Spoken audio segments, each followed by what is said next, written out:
Okay, looking good. So you have those colors, they have the brown, the yellow, and the green. So I think we are done now. Hi guys, welcome back to my channel, and for today's video I'm gonna cook my own version of Nasi Goreng. So before I cook my Nasi Goreng, let me buy first the ingredients in the public market. So let's go. Nasi Goreng, literally meaning fried rice in both the Indonesian and Malay languages, is an Indonesian rice dish with pieces of meat and vegetables added. It can refer simply to fried pre-cooked rice, a meal including stir-fried rice in a small amount of cooking oil or margarine, typically spiced with kecap manis or sweet soy sauce, shallot, garlic, ground shrimp paste, tamarind, and chilli, and accompanied by other ingredients, particularly egg and prawns. Today I will be making my own version of the Indonesian fried rice, which is the Nasi Goreng. So these are the ingredients. So I have here the corn kernels and the carrots. The carrots were sliced into cubes. Then I have here cabbage for garnishing. Then this is spring onions sliced. Then I have also the cucumber for garnishing. Then this is soy sauce. Then I have prawns because I will be making a seafood Nasi Goreng. Then this is sweet oyster sauce. So this is just my substitute for kecap manis. Then salt. Then we have pepper. Then this is my homemade sambal to make my Nasi Goreng spicy. Then in here I have also garlic. Then this is shrimp paste. I have 2 slices of garlic here because I want this to be fried and put as a toppings for my Nasi Goreng after I finish cooking. Then this one is for sauteing. Then I have here fishball sliced, and of course we have here the oil, and Nasi Goreng won't be complete if you don't have a rice. Then in Indonesia they eat their Nasi Goreng with kropok I mean, but in here in the Philippines we call it kropek. So I just bought the, what is this? This is onion and garlic crackers. So in order to consume this one, I need to fry this. Of course, for the toppings I need some fried egg. So I will be frying this in a oil and put this in the top of my Nasi Goreng. So let's cook my own version of Nasi Goreng.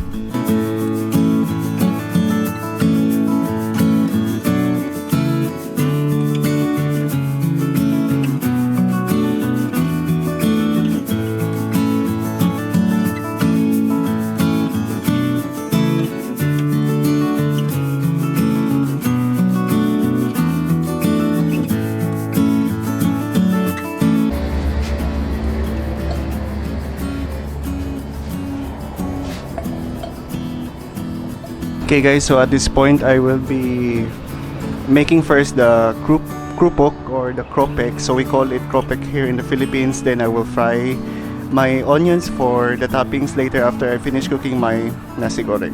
So I will put first the oil.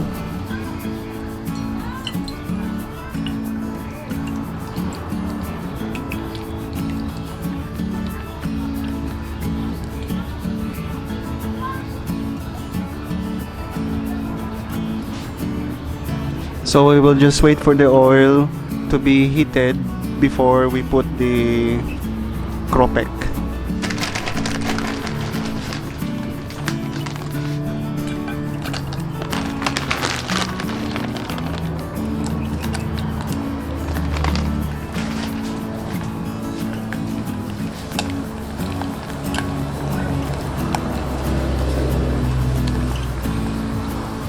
Okay guys, so this is just too fast so that the kropek will not be burnt.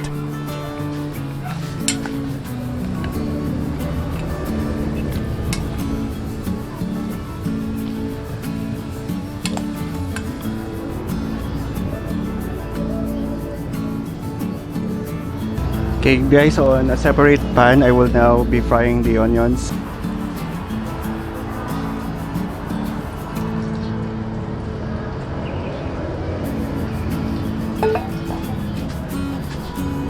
So I need to put some oil, then I will now be putting directly the onions just to minimize the burning of those onions.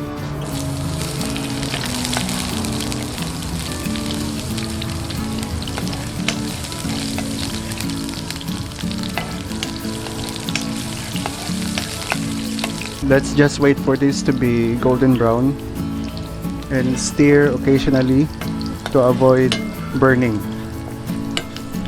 So this will serve as our toppings later.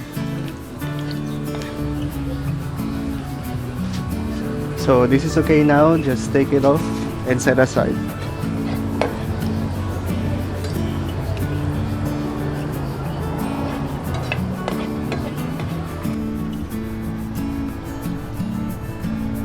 On the same pan, I will be frying now my egg.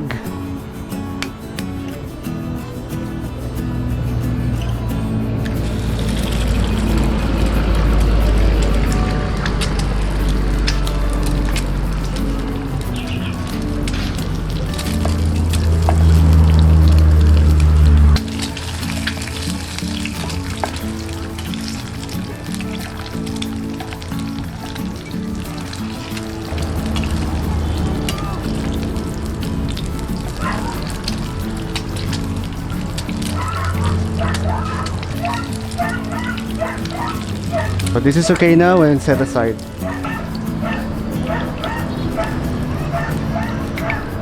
So on the same pan, I will be heating this and saute my small amount of sambal because I want to incorporate that into the eggs before I put the eggs as my toppings in my nasi goreng.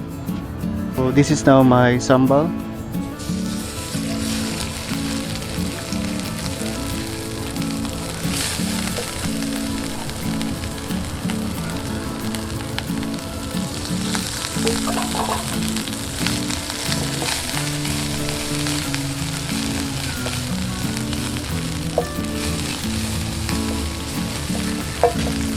Then I will put now the egg.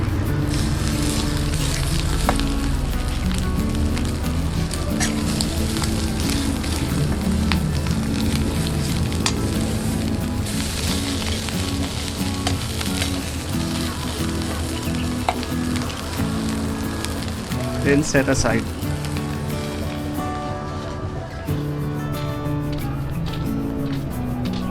So at this point, we will now start making our nasi goreng.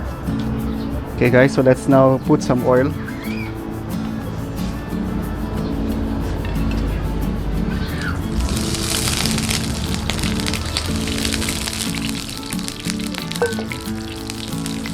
I will fry first my shrimps.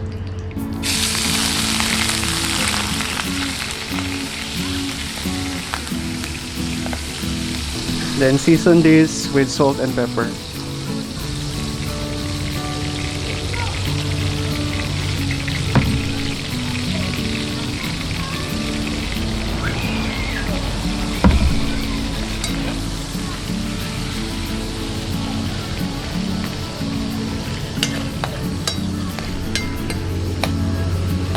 So we will just wait for this to turn the color into orange.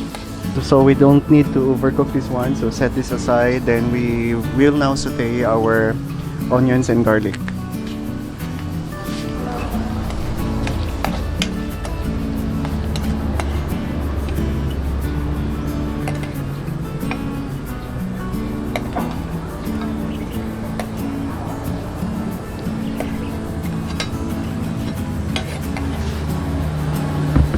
So put first the onions.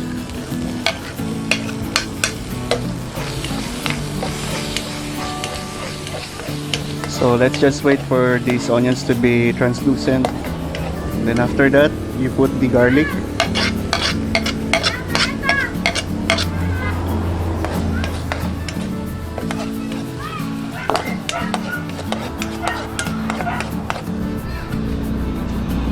Okay guys, so at this point, I will now be adding the sambal.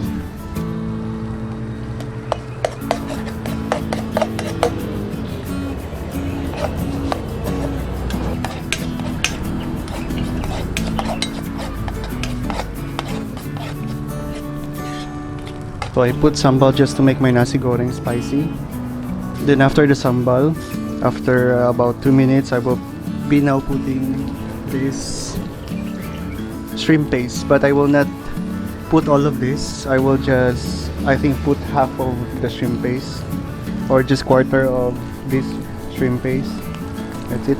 Because shrimp paste is a strong kind of paste, and strong but flavorful.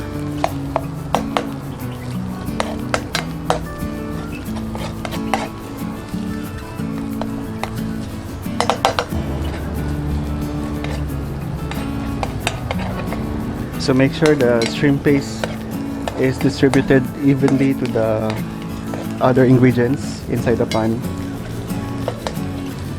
I think this is okay now. So we will now be putting our fish balls.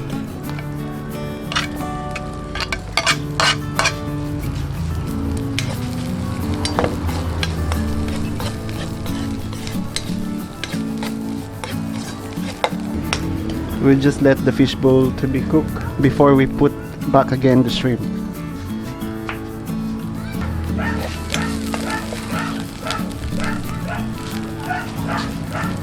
So at this point, I will now be putting back the fried shrimps earlier.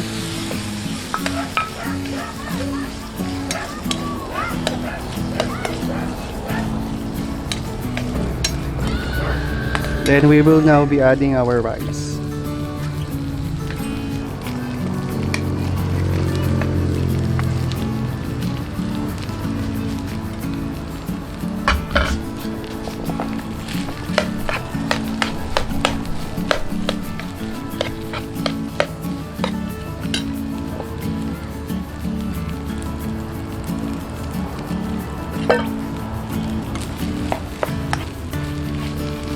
So at this point, I will be now putting the soy sauce and the oyster sauce, or the ketchup mayonnaise. So just put a little bit of soy sauce. That's it. Then some ketchup mayonnaise. So my substitute for ketchup mayonnaise is the oyster sauce. Okay, then you put now the vegetables.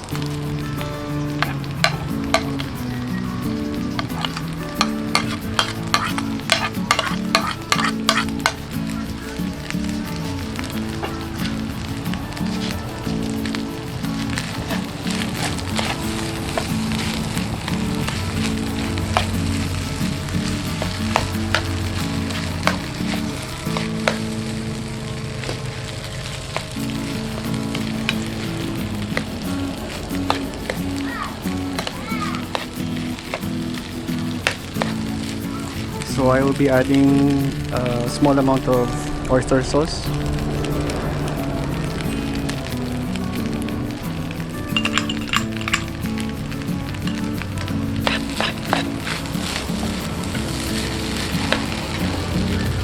And I will now be adding a little bit of salt and pepper.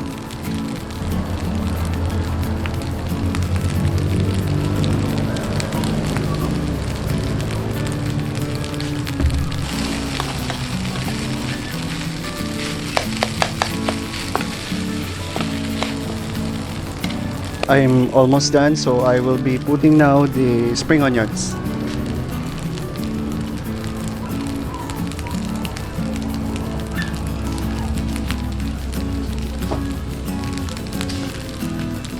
Okay, looking good.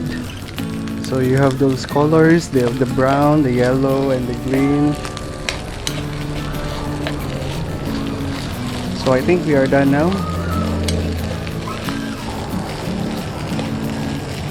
And that's it. That is my version of Nasi Goreng. So I'll just now get my plate and arrange this with some vegetables for my garnishing.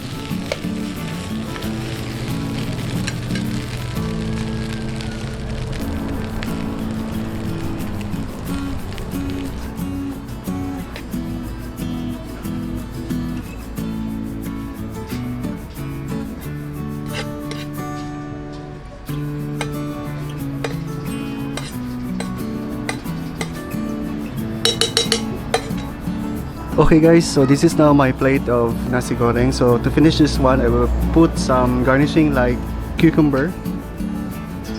These are the cucumber, some fresh cabbage. Some fresh cabbage. After those vegetables, I will put krupuk.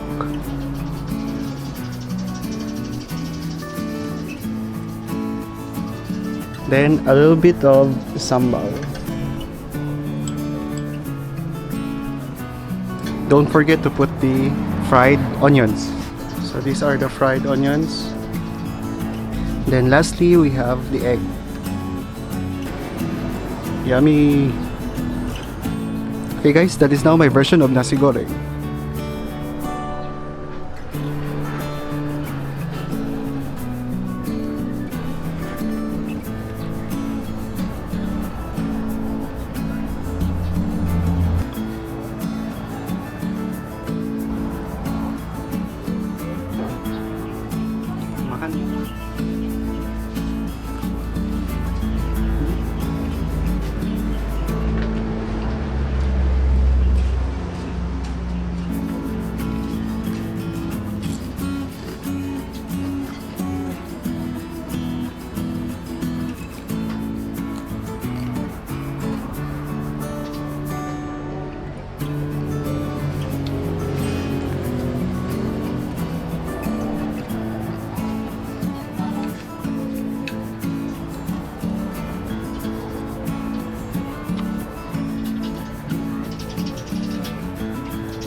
So good. So that's my version of nasi goreng. I hope you like this video, and if you're new to my channel, please subscribe to my channel, click the bell button for notification. If you have comments, suggestions, or recommendations, give me write it in the comment section below. So see you in my next food trip. Bye bye.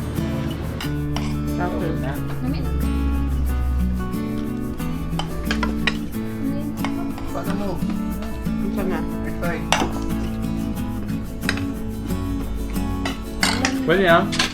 Pwede yan?